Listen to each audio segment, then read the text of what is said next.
সবাই আত্মীয় বাড়ি গেছে, আশায় আমি একা, দ্রুত চলে আসো। ভেনে চার্জ শেষ হয়ে গেছে, তাড়াতাড়ি ভ্যানটা বাড়ি চার্জে বসিয়ে রিপন ডাক্তারের শরণাপন্ন হয়ে বাগান পথে মাছ ধরি।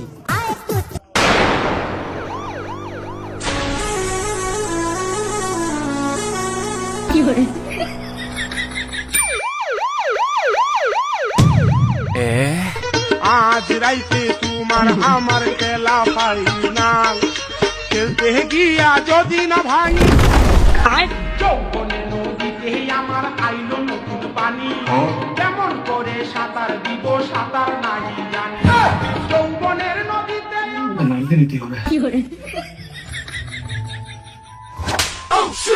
এই ছাই পাস না খেলে মনে হচ্ছে হয় না। হ্যাঁ, গাই গন্ধ গাই না। তুমি আমার কাছে আসছো একটু ভালোবাসা, রোমান্টিক বাসনা নিবে, তাহলে ছাই পাস খাচ্ছ। যাও ওই দরজাটা আটকে এসো। দরজা থাক খোলা, আজকে তো বাড়ি কেউ নেই, খুলে তো সেই ইনশাল্লাহ চলে গেছে। যদি বিপদ আশেপাশের লোকজন দুঃখ দরজা কাটিয়ে